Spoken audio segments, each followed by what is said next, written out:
All right, we're going to go ahead and get started. Welcome, everyone, to On the Park Bench, a public square conversation brought to you by the Congress for the New Urbanism. On the Park Bench presents interactive conversations with thought leaders in the new urbanism and allied industries, providing an opportunity for the audience to engage in real time. The webinar series is a platform for CNU members to engage, debate, and collaborate on pressing issues of the day. Today's webinar is Authors Forum Bicycle City with Dan Piatkowski. And you can share your thoughts on hashtag on the park bench at tinyurl.com/OTPB And early bird registration is open for our 33rd Annual Congress. CNU 33 will be in Providence, Rhode Island on June 11th through 14th, 2025. This Congress will be one focused on progress and hope as we roll up our sleeves and work together to advance the new urbanist movement. You can learn more and register at cnu.org/CNU33. And now for today's webinar. Dan Piatkowski is an American academic and urban planner based in Oslo, Norway, where he is on the faculty at Oslo Met, Oslo Metropolitan University. Before moving to Norway, Dan worked in urban planning and bicycle advocacy, either as an academic or professional, in Colorado, Arizona, New Mexico, Nebraska, and Georgia. His journey to becoming an urban planner and bicycle advocate began in the early 2000s with a very brief stint as a bicycle messenger in New York City before finding his way to working at bike shops, riding all kinds of bikes, and getting active in bicycle advocacy. These days, Dan spends more time writing about bicycles than riding them. Dan's work is at the intersection of mobility transitions, human behavior, and technology. He is particularly focused on the potential of transport as a change agent to foster more sustainable and just cities. In addition to academic publications, in the summer of 2024, he published Bicycle City, Riding the Bike Boom to a Brighter Future with Island Press, which we will be discussing today. And I am Lauren Mayer, Associate Director of Resources at CNU. As a reminder to our audience, please use the Q&A function to ask questions as they occur to you. And I'll go ahead and turn this over to Dan, and he will start today's webinar. Hey, Lauren, thank you very much. Thank you all for joining. It's wonderful to be here. Let me start by sharing my screen here. Okay.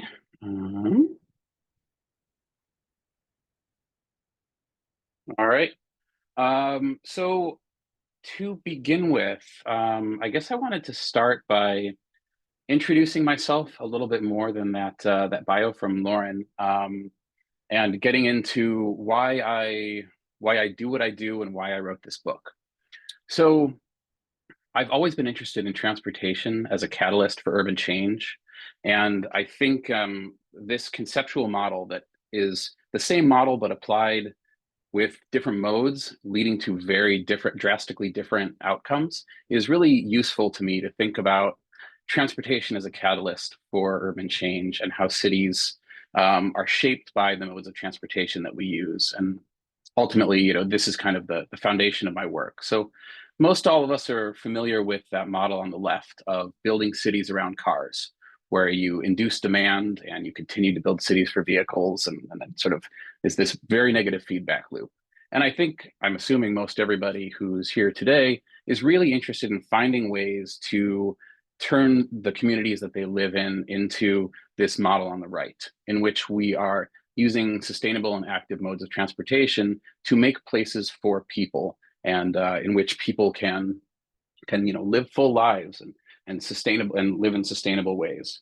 So this is really the foundation of my work and kind of the underlying theme of my book and what I'm going to talk about today.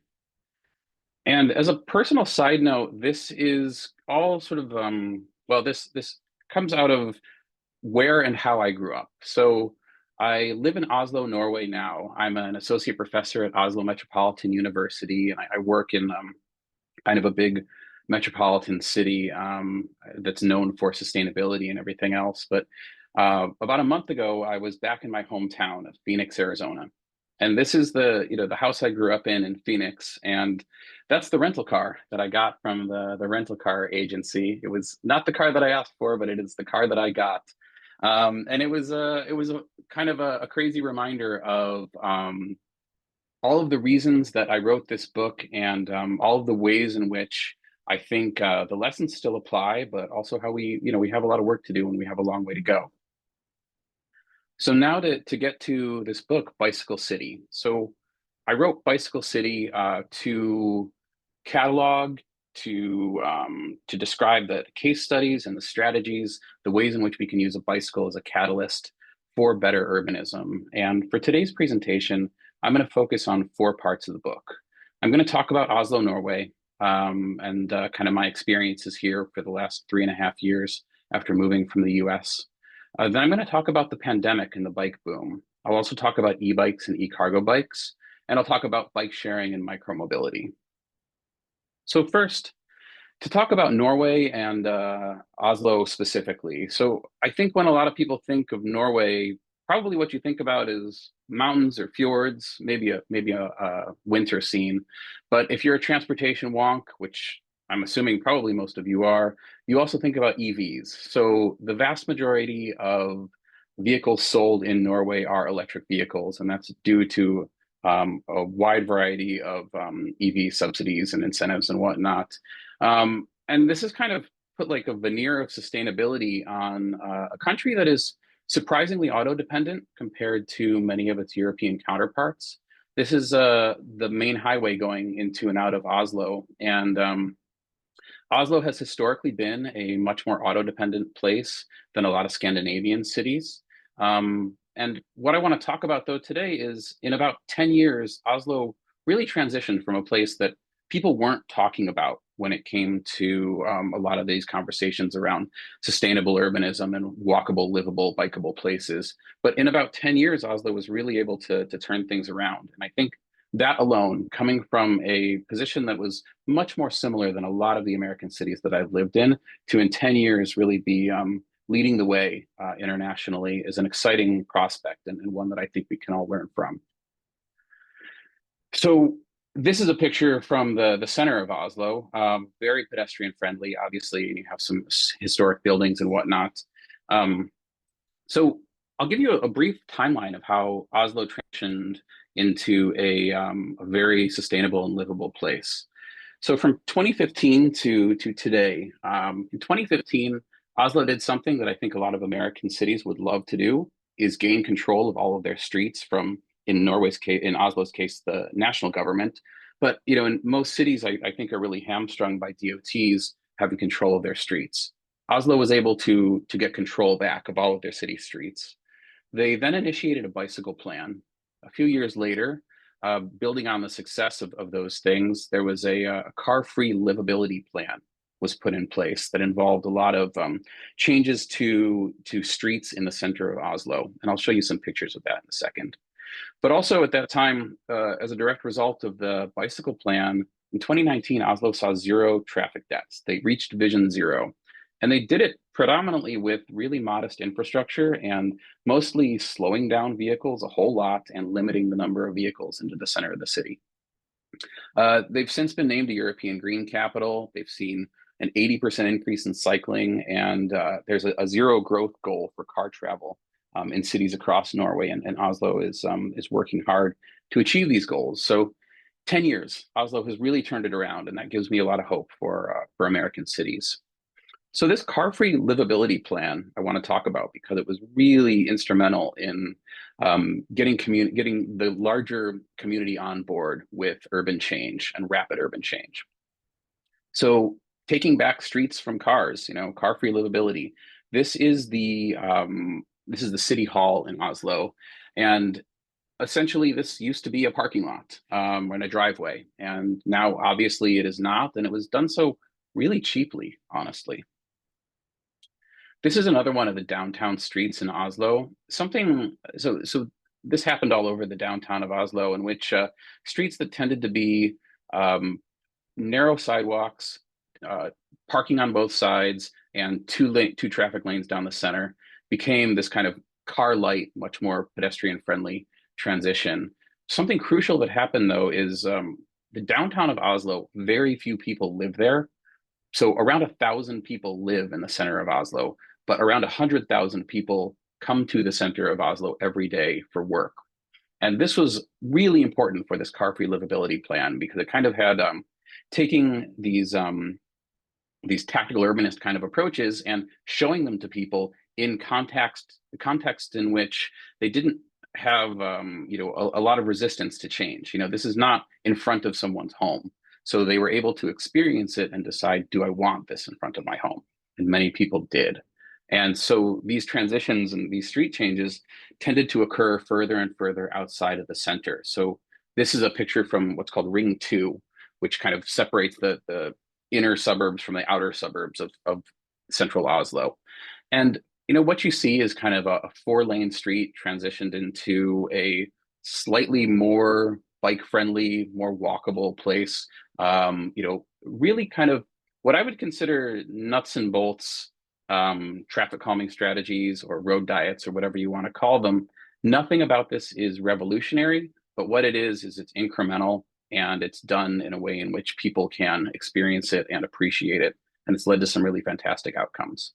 So that I think was really some of the important takeaways from Oslo as a case study of the last 10 years.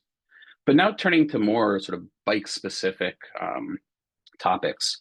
So in the book, I was really interested in studying the pandemic as it related to the pandemic bike boom and seeing what we could learn. Obviously, this crisis is a terrible thing to waste. What can we understand from the pandemic? And it's a short but important story, I think. Obviously, during the pandemic, people needed to get out. They needed to find ways to be active, be social, and doing so when they were suddenly stuck at home. And so a lot of people, dusted off their old bicycles and got outside and went for a ride and realized that their cities were wanting, their communities, their streets in front of their homes were lacking, and they called for change. And all over the world, all over the US, a lot of cities responded with some sort of temporary type of street change or street experiments is one of the words used in the literature. And in some cases, kind of this is where we get to the point of kind of divergence, I suppose. Some cities took these restrictions and stuck with them, others did not. The ones that did, though, have been incredibly successful in becoming better places. And they've really been able to kind of change the conversation. And what I mean by that is, so, Paris has essentially, in many ways, become a car-free city. Well, at least parts of Paris have. And to talk about a car-free city 5 or 6 years ago, I think was impossible. I think you would be laughed out of the room or thrown out of the room. But today, this is a viable strategy that's now, achieved some really extraordinary outcomes, and we have the evidence and we have the data to support the fact that we can and should be doing this. And I think this is the most important lesson from the pandemic is, we can be bold, we can ask for big things, and we can actually get them. We can sort of cut through the red tape and make that happen. So now I'll talk for a few minutes about e-bikes and e-cargo bikes. They're sort of in the book, I separate them out into two different chapters because there's so much to say about cargo bikes in particular. But for the purposes of this short presentation, I'll talk about them a little bit together. Uh, the short story is that e-bikes are a game changer in so many ways and for so many people. And you can see that just based on the fact that they are so popular for so many people in so many places in so many ways. So what do I mean by that? What e-bikes are doing is they're able to, I think, cut through some of the baggage that is traditionally connected to bicycles, whether that be baggage around environmentalism, whether that be baggage around being sort of like a, what do they call it, a mammal, the middle-aged man in lycra, being sort of like, or whether it's the scofflaw cyclist. All of these stereotypes around bicycles and around cycling are kind of removed from e-bikes. E-bikes have sort of become this separate thing, and that means that a lot more people are using them. And you can see that in e-bike sales globally. I think in a number of countries, they have surpassed regular bicycles. Something that's really important is they are dramatically improving the quality and usage of bike share systems. So if you're in a city where your bike share system is floundering, switching to e-bikes or upgrading to e-bikes, it will do wonders for usage of that bike share system. And with that in mind, they're expanding the use cases for bicycles in general. People who might not have thought they could or should ride a bike are now looking at e-bikes as a viable option for going longer distances than they may have thought they were able to, carrying more things than they may have thought they were able to. They're also expanding use cases across demographic groups for younger people, older people, people carrying lots of stuff, people carrying their kids around.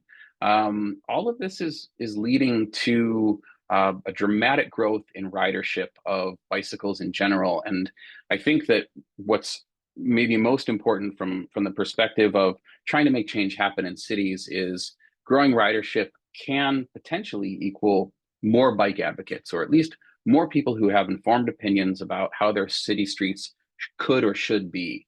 And I think that that's a sort of an untapped area of trying to make change happen in our communities is tapping into these people who are recognizing the need. So now turning to cargo bikes. So cargo bikes prior to the to e-assistance were definitely kind of a niche item, but now they are just popping up in so many different formats and in so many different sort of use cases.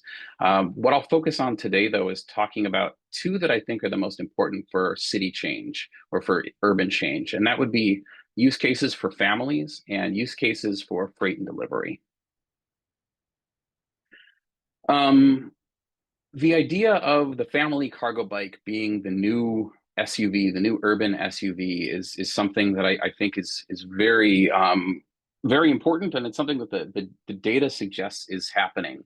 I know that when my family and I moved, we were from Lincoln, Nebraska to Oslo, Norway.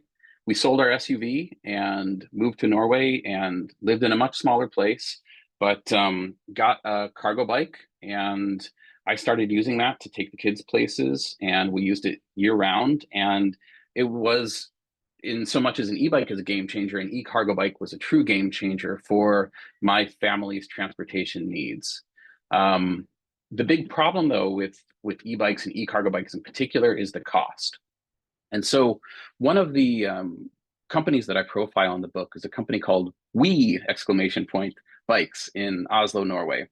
And to get around the cost of an e-bike for families in some of the sort of urban areas within Oslo, they've created a leasing service where you lease the bike.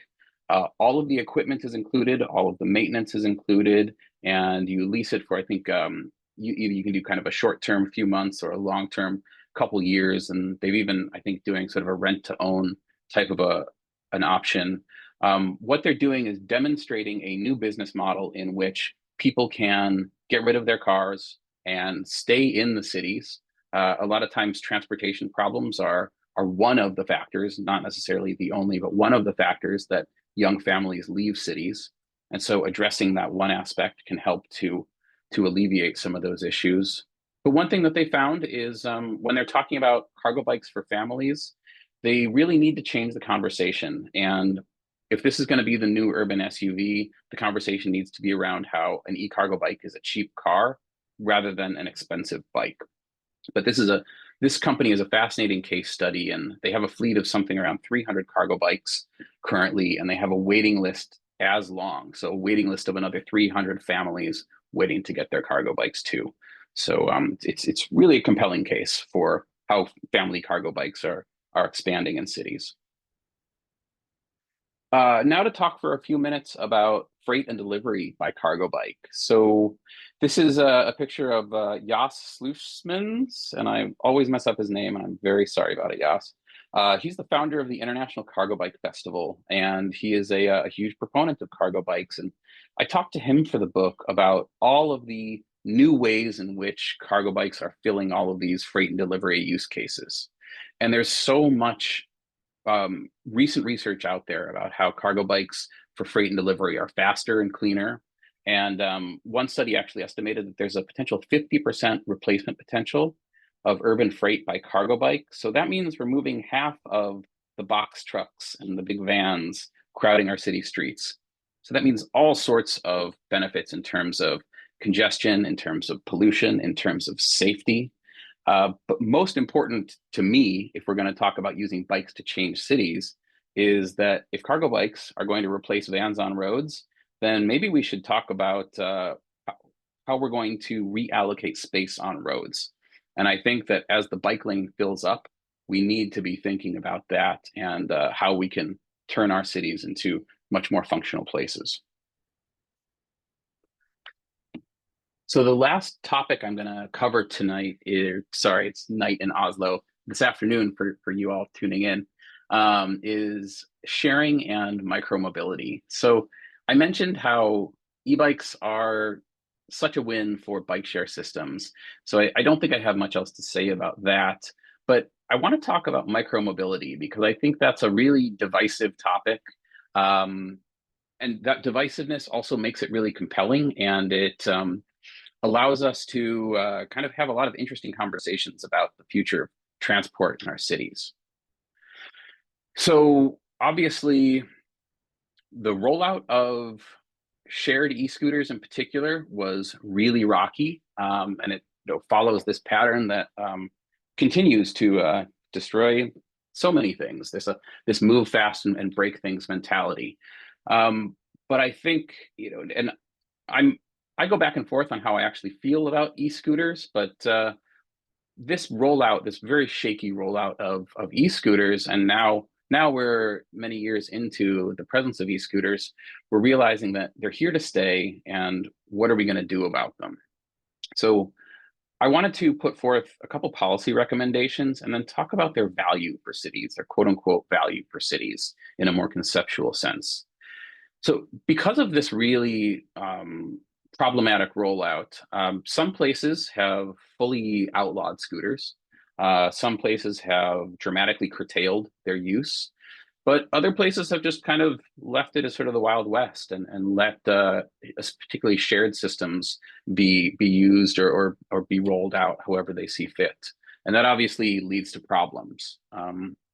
I'm using another case study from Oslo, but there's case studies from I think all over the world of different potential ways in which we can should or even should not be using e-scooters. But Oslo realized there was a huge problem with e-scooters creating accessibility issues in particular. In this picture, there's blind people who are struggling to get around these e-scooters. But there's lots of examples of this. And in response to this, Oslo put in place strict regulations on the speed, hours of operation, the users in terms of age, usage in terms of times of day, and parking of shared e-scooters. They also have regulated fleet size and the distribution of these fleets to try to ensure a somewhat more equitable distribution of the shared e-scooters. And they've been, to my mind, they've been relatively successful in presenting a path forward for shared micromobility systems, but it's one that requires relatively heavy regulation. And literally the only people complaining about that regulation, though, are the operators, which tells me that Oslo is probably doing something right, honestly. The other thing that I think we can learn from this, though, is I think it's an important test case if we're going to be having increasingly complex multimodal shared systems.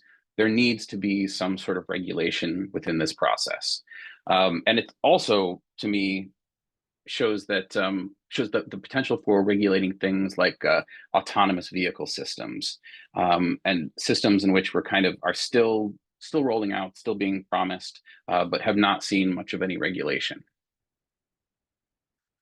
Now, thinking conceptually about what's the value of e-scooters, I've thought a lot about this, and one thing that I first thought of is all of the arguments against e-scooters sound a lot like the arguments against cyclists from just a few years ago, or arguments that are still out there. And they sound a lot like the arguments against skateboards that have been around since the 70s.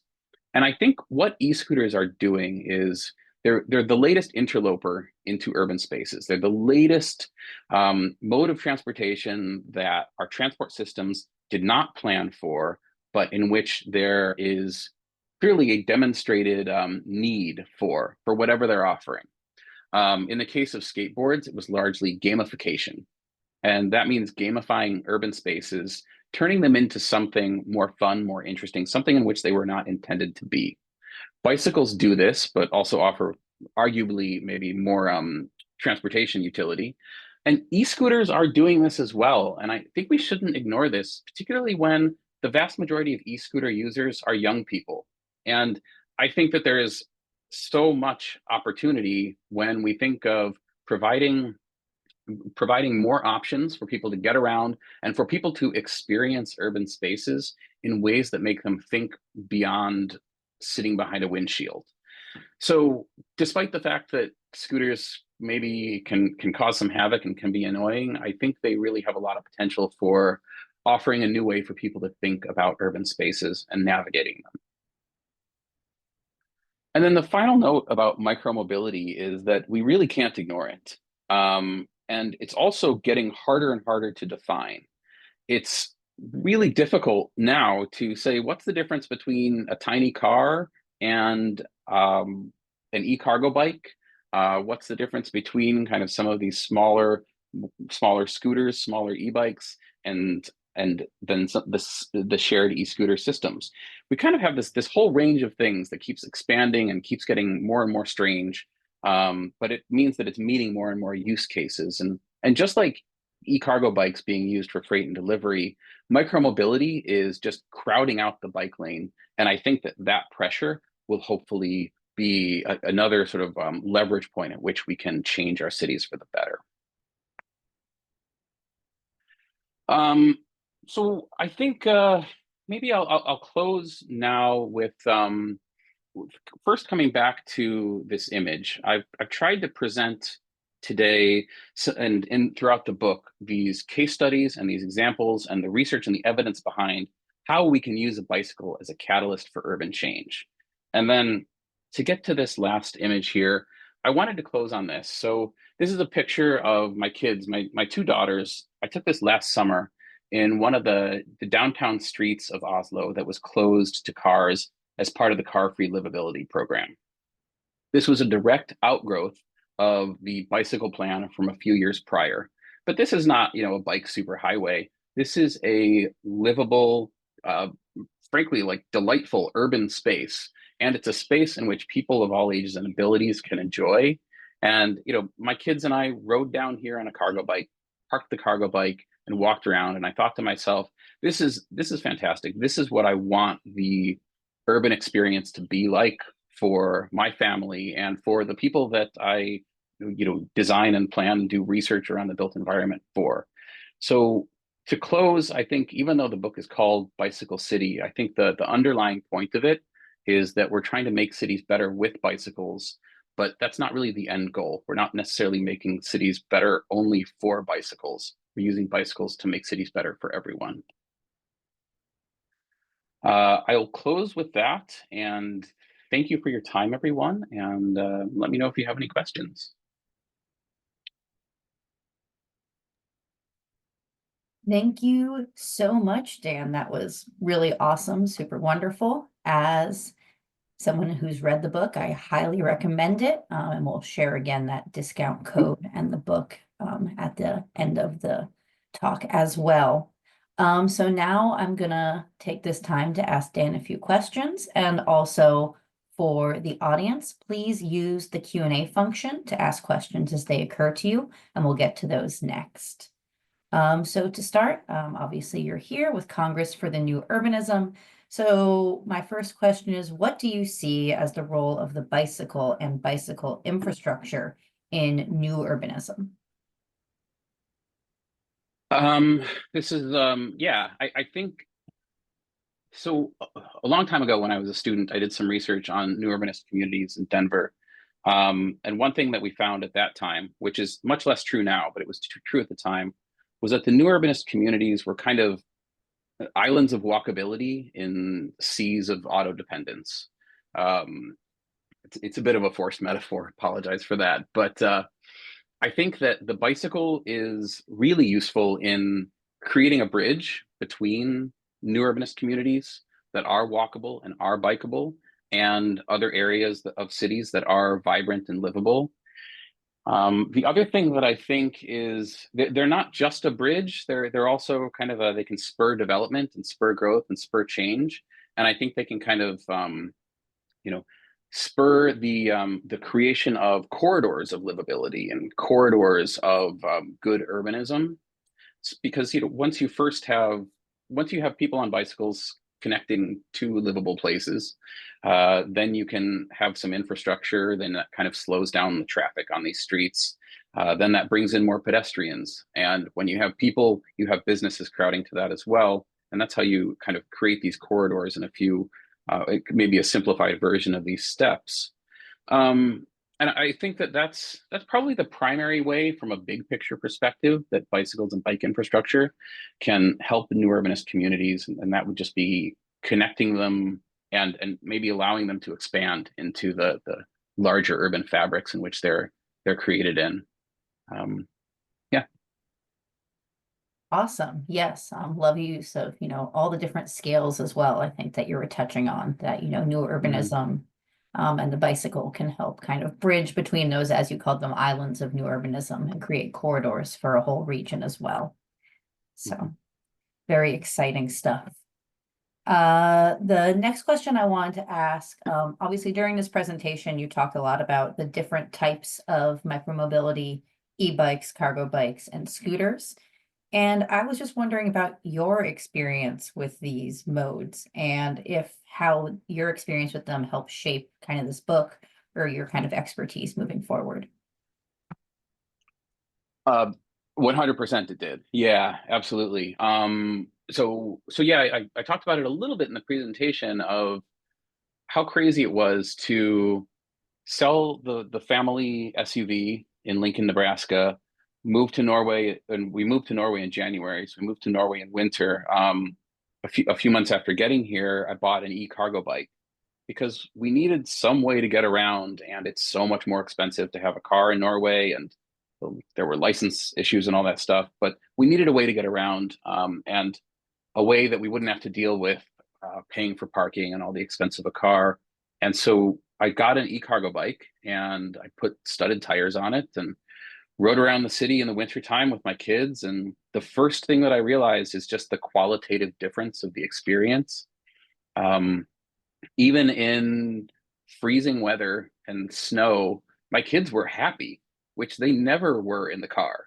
It was always a fight to get into the car, and the car was always this terrible experience. But riding around on the e-bike was just a qualitatively different experience for the whole family.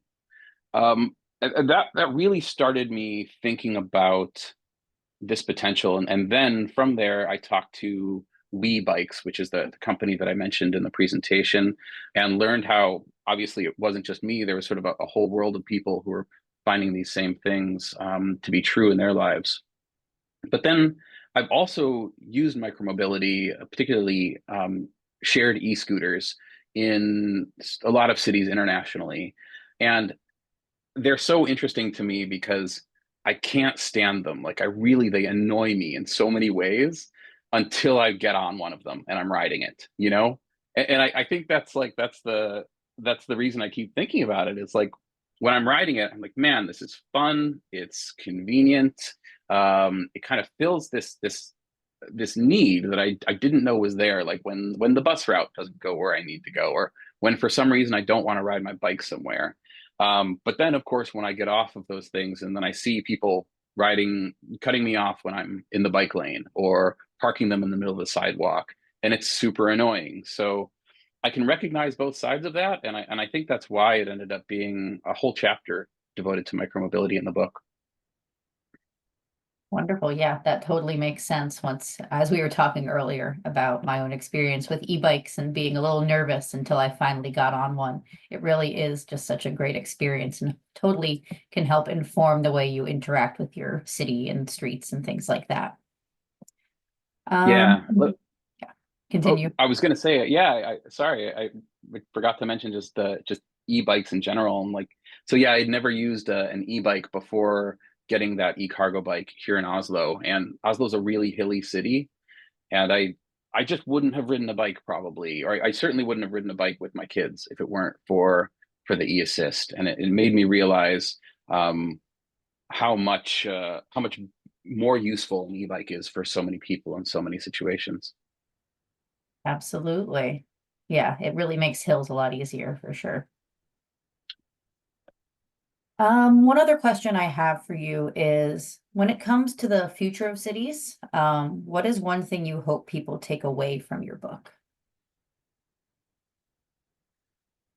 Um, I think the biggest takeaway is probably like don't let the perfect be the enemy of the good. I think a lot of times we get bogged down in processes that require us to figure out or or pretend we figured out what the perfect solution is for Main Street or for a shopping center or for whatever development or something. And I think that really loses sight of the fact that there's never going to be that perfect solution, but there's going to be probably a dozen really good solutions that are already out there.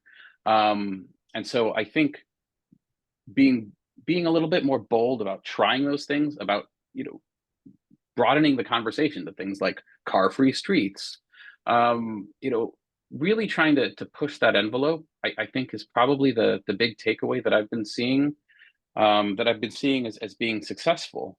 Because we also, we know that there's going to be those people who will hate anything we try to do, and they're going to be loud about it. But they always have been, and they always will be. We can't let that get in the way. And we also, I guess, sorry to maybe make this a bit of a longer answer than I meant to.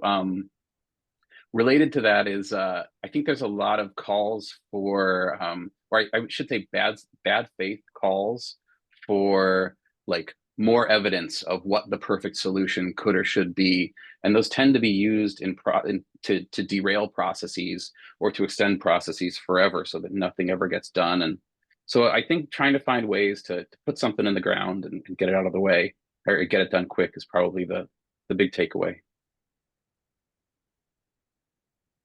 Awesome. Yes. We have, yeah, I think the longer answer was perfect. That's great. Yeah. We Thank hear you. that a lot about, the perfect not being the enemy of the good and the great. Um, Mm. and so bringing together all these different components is a really important part of that. We have a lot of questions in our Q&A. Thank you to everybody in the audience who has added questions to that, and feel free to keep adding. I'm going to kind of transition us over to some of these audience questions. A lot of folks are really interested in kind of about your experience in Oslo itself. So our first question here is from Lissa, and it's Oslo seems like a colder city than where I live in Oklahoma. How do we convince others that the cold should not stop you from riding e-bikes? That's such a good question, and it's such an important one because it just comes up all the time, right? Like, uh, so I'm from Phoenix, and there the argument is, well, it's too hot to ride a bike. I lived in Lincoln, Nebraska, and it's cold and windy there.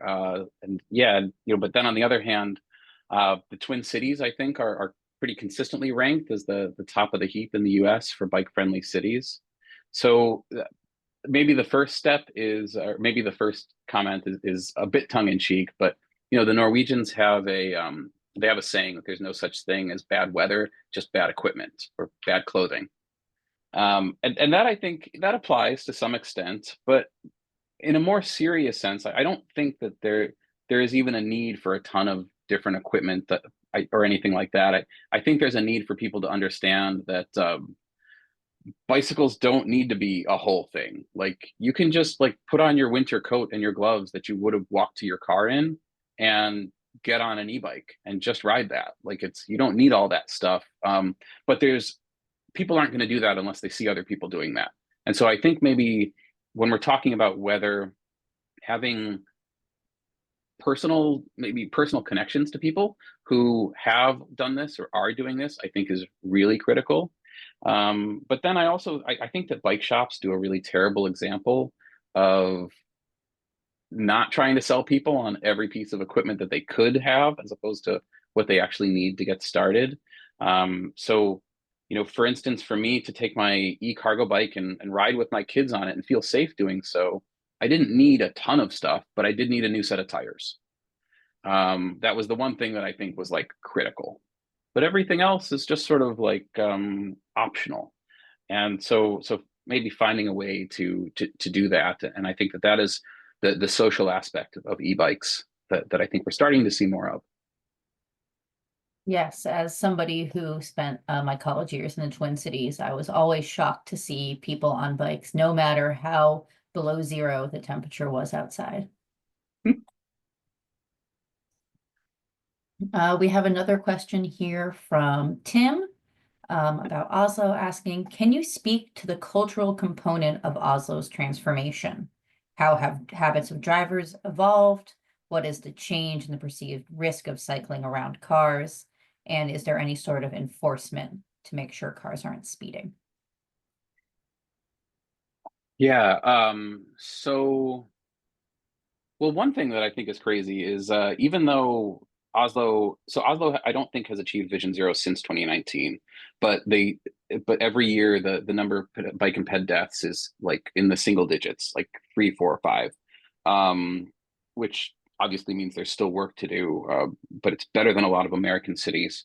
But something that's really interesting is I drivers are terrible everywhere, you know? It's really there's not some sort of like enlightened Scandinavian mentality, I think, that like explains this or easily explains it. The difference though is when drivers are terrible and the speed limit is below 20 miles an hour, there's a lot more room for error without it being fatal error. And that I think is it really it, it really made clear to me how much the Vision Zero approach, the systems approach matters. And so then to a couple other parts of that question. So there is certainly enforcement in Oslo. I think there are some cameras, and you do see traffic stops and that kind of thing. But there's a lot of really simple traffic calming strategies that just keep the speed limits low. So just speed bumps, big speed bumps that make it so that you can still go 20 miles an hour or around. The speed limit's like 30 kilometers, so it's like 18 miles an hour. So you have pretty simple infrastructure to keep the speeds low. But then I think the one cultural piece that is very important and is certainly a bit more unique to Norway is the people vote their vote their political parties in, and there's a sort of these coalitions, these political coalitions of a few different parties, and the parties do a pretty good job of doing exactly what they said they were going to do and what their constituents wanted. And so in 2019, that car-free livability plan that came out of an election in which a city council came in saying, we are going to get more people on bikes in Oslo. And they were voted in with that promise, and they achieved that goal. And people were willing to give them the benefit of the doubt to try things to get there, and they were successful. So I think maybe that's the more unique piece. Very true. And that actually leads into our next question from Amanda, who is looking to learn a little bit more about the conversations that led to the leaders and citizens deciding in Oslo to control the streets, claim control, and close them to cars. And if there was like any mass, like one huge step, or if it was lots of little steps. It was, I think it was lots of little steps. These approaches, these car-free livability, these like traffic calming and sort of car light street transitions. They were, I don't know how rapidly they were done, but they were done relatively rapidly. One of the people who was involved in the program described it as they used the greedy approach of they weren't very discerning about where they were able to do things, but if they had the opportunity to do something in a street, they did it. And I think maybe that speaks a little bit to the question, although I don't think I'm quite answering it. But I think there is something useful there to be said that, again, related to that, not letting the perfect be the enemy of the good. They said, okay, like if we can't do this street, we'll do the one next to it. If we can't put planters here, then we'll put benches here. If we can't, do X, then we'll do Y. So I think that was pretty important. And I'm sorry, what was the rest of the question? The other part was just about kind of the conversations that might have been happening and kind of how they started to claim control of the streets. There's, anything in particular that, because you said that they got it back from the country, I believe, from, Mhm. yeah. Yeah, unfortunately I can't speak to that because that was before my tenure in Oslo. That said, I think you can start by doing a Google search for Anina Hartmann's article about how Oslo reached Vision Zero, and that would be a good starting point. Yes. Great. With that, we're going to transition away from Oslo a little bit, kind of bring it back to America a little bit with the problems that the US is facing. And we have a question from Gabriel. It says, thanks, Daniel. Can you share more about enforcement and protections to put in place, especially in car-centric cities that do not have long-standing bike culture? Are there any cities in the US that are doing a good job of this? Um, I'm hesitant to say that like some cities are doing good and some cities are doing bad, especially because I haven't lived in the US for 3.5 years now. And before that, it was pandemic times also. So any of my US knowledge is maybe not going to be the most timely. But I think you know you can't beat the classic Dutch approach to street design, in which if you have the greater the differential between speeds of modes, the greater the infrastructure need. So if you have really high speed traffic, you have to have really high quality separation from bicycles and pedestrians. Um, that in itself is really important because the second part, that enforcement issue, it's really hard to do massive enforcement, particularly to do it without causing really massive blowback against you. So, and that's why things like traffic cameras really never seem to stick throughout the US. Um, and also, I mean, enforcement in general, particularly traffic enforcement, has a really dark history of being used for profoundly inequitable ends. So, trying to move away from enforcement and think in terms of the Vision Zero approach and the systems approach, and designing systems in which enforcement is not necessary is certainly the better option in the end. But unfortunately, it's also the more difficult and oftentimes the more costly option. Yeah, the Dutch approach has definitely been referenced quite a bit, but yeah, I fully think you have captured a lot of the issues that we're dealing with in the US. That is really interesting about the kind of speed component as well. And that leads really nicely actually into this question from Kathleen. How do we protect marginalized communities from being displaced in these corridors of livability? How do we build in the value of allowing those who live in unlivable zones to stay if those zones are changed to livable corridors? This was asked kind of in reference to the work being done in Oslo and those suburbs, and then also how that might translate to work in the United States. Well, first and foremost, I think the problem of housing affordability is something that nobody's getting right. Oslo's struggling with it. Everybody's struggling with it. Some places are slightly more successful than others. In Vienna, they do really strong like rent control, and that tends to work pretty well. I really, when I was writing the book, I really struggled because I started to go down a rabbit hole of exactly getting into this question of, if we're going to transform cities with bicycles, we're obviously, we have to be talking about displacement and gentrification.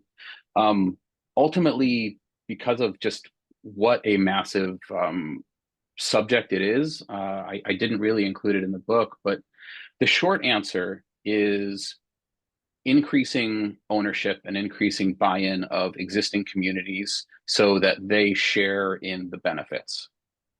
Um, Doing that is the $1 million question, because there's lots of models of doing so, and some are more successful than others. But it's really an uphill battle in a lot of ways, and so I wish that I could be more hopeful about it. But at its core, making systems in which the the people who are currently in places stand to benefit personally and be part of that change and have a say in that change, most importantly, I should say, is probably how to go about that. Yes, absolutely. Yeah, as you touched on, this is a question that affects a lot of stuff in new urbanism as a whole. Mhm. Moving on to this question from Amber. So you talk a little bit in your book about the role of coalition building, and how to bring people together that might not necessarily think of as people who would be in the same boat. But Amber is asking, how do you get fellow cyclists, maybe your classic more mammal type of cyclists, on board with and extending that kind of coalition to a broader coalition, in a place that might be really hostile to transportation or cycling as transportation? Okay, so how do you build a broader coalition, but how do you bring on board maybe the hardcore cyclists? Is that the Yes, question? into that coalition. Yeah. Yeah, I mean, they're the hardest ones for sure to bring along. They have the most enthusiasm to fight for bike infrastructure and things like that, but oftentimes the it tends to be kind of a myopic vision, I guess. And so I think that there's the the way to go about it is probably to demonstrate that a rising tide floats all boats. That obviously everyone stands to benefit from that. Doing that in practice, though, is much more difficult, because I kind of just insulted the hardcore core bike advocates a little bit here, and I don't mean to do that, because I think that people become hardcore advocates because they're sort of forced into a corner. And so they're in many ways also as the question said, victims of circumstance, in that they're pushed into a corner in which everybody hates on them, but they just need a place to get on their bike and maybe get to work or something. So um, I think the act of simply building the coalition actually goes a long way to building empathy across and between groups, and finding these ways in which people can interrelate. Because I do think that people who get involved in advocacy often are always looking for creative solutions. And while they may seem really driven in certain ways, they can also direct that drive in other equally as beneficial ways, or mutually beneficial ways. So I think just the act of coalition building goes a long way. Absolutely. Yeah, that totally makes sense. These coalitions are important. And especially as we talked about earlier, as more people are starting to get on e-bikes, and the kind of folks that you see on in-bike lanes are getting broader and more diverse with their types of modes. Mm-hmm. And let me see here. Oh, and speaking of kind of e-bikes and bikes, Ryan asks, is there any data to suggest how e-bikes will replace bike to transit multimodal trips? Any trends that planners should consider? I don't know that I'm not aware of any studies that are specifically looking at that sort of the last mile bike versus e-bike trip. That doesn't mean they're not there. It means, but it does mean that I'm not currently aware of any. That said, I think we can kind of imagine, based on the use cases of e-bikes, that last mile could become a lot longer, a lot further. Um, so I think that in itself is certainly a potential, and I think that it can become a longer and further, and what everything else. But more than that, I think because it's an e-bike, and because of what I talked about earlier, of e-bikes reducing barriers to riding, I think that it can not only expand the catchment area, but expand the number of people who could be transit riders, just by nature of e-bikes being more friendly to non-cyclists, or people who may be sort of like, what is it? Interested but concerned, I should say. Absolutely. We have a couple questions here, kind of again about the diversity of modes that we now see. So Dwayne asks, your discussion illustrates Oslo's successful urban transformation through modest infrastructure and strategic political alignment. But given the increased modal diversity and rising competition for limited street space, including cargo bikes, micromobility devices, and e-scooters, what framework do you propose for resolving spatial conflicts between these modes in constrained urban corridors, especially in cities that lack Oslo's governance, consolidation, or political will? Wow. Thank you for that question. Yeah, that's so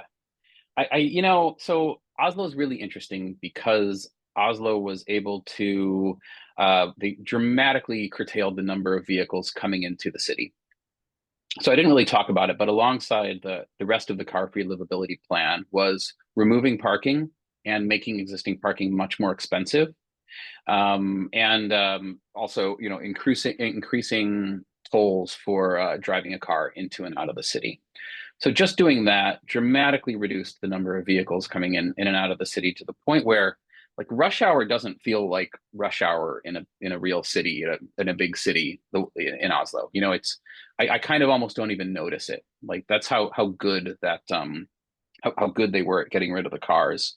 And because of that, now there's sort of just all of this real estate between buildings that can be used. And so they've avoided the messy battle of fighting over that space by just freeing up a ton of it. It's still a work in progress, yeah, and certainly we'll see how things go. But in a highly regulatory in a highly regulated environment, that problem is not a problem. But of course, Oslo is such an outlier, such a unicorn in that sense. So what do we do in these other cities? And I think it's definitely messy, the solution. And I think the trick is just trying to keep it from getting dangerous. And it really can't happen, avoiding dangerous in terms of avoiding road rage, avoiding really high speed modes interacting with low speed modes. You can't really do that without some political intervention. And but that said, I mean that can be done at the city level, and I think trying to find creative ways to do that at the city level, um, and also trying to find creative ways to sort of ask forgiveness, not permission, in these situations, because I think it's sort of taking the tactical urbanist approach and applying it to transport is really valuable in letting people experience something and say, "Oh, this is way better." So there's no hard and fast answer to that really profoundly important question. So thank you for the question, and I wish I had a better answer for you.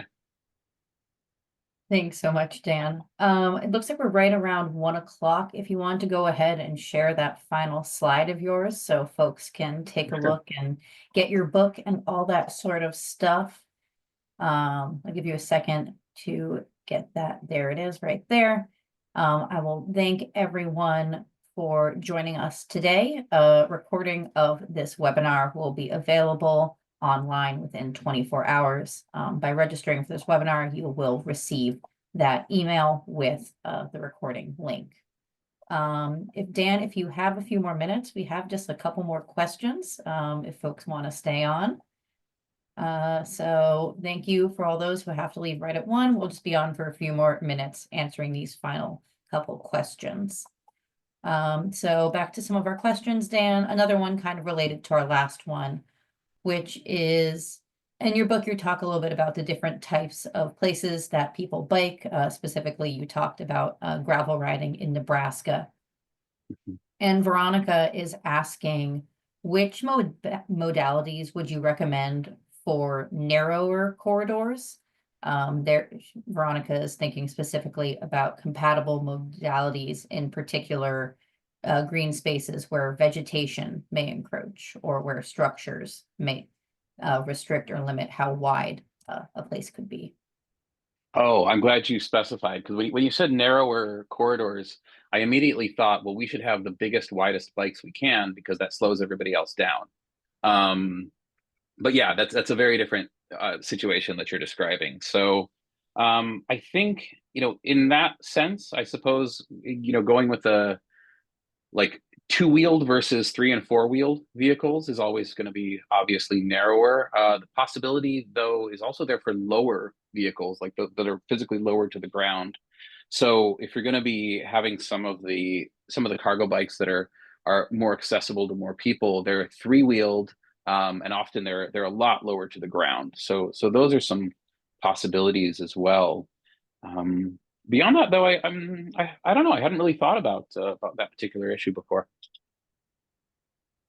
Right, well, for the next book then. Yeah, absolutely. And then we have another question from Dave about how has Oslo approached the bike parking issue? Oslo has done a pretty good job, but they've also Oslo Oslo has a lot of bicyclists, but not a ton of bicyclists. So Oslo is really far from a place like Copenhagen or Amsterdam, where you can't go anywhere without tripping over a bicycle. So what that means is that in a lot of situations, Oslo has decent bike parking, but in a lot of situations, it's sort of like smaller US problems, smaller versions of problems that you see in the US all the time. So you'll see things like clearly an architect didn't want to have bike parking right in front of their building. So the bike parking is like in the back by the loading dock and it's really crappy and bikes get stolen all the time. So that certainly happens. Like Oslo has not figured it out by any means.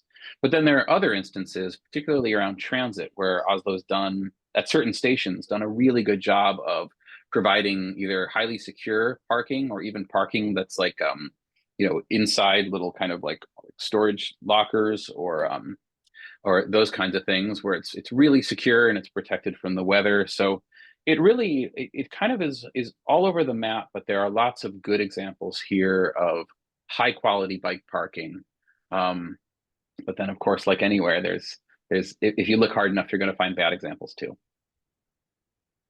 Absolutely. Yeah, that totally makes sense. That was the end of our audience questions. So I know we only just went a few minutes over, but with that, I will wrap us up for today. Thank you so much for joining us, Dan. The book is Bicycle City, Riding the Bike Boom to a Brighter Future, and a recording of this webinar will be available within 24 hours. So thank you so much, Dan, and thank you everyone for joining us today. Thank you, Lauren. Thank you, everybody.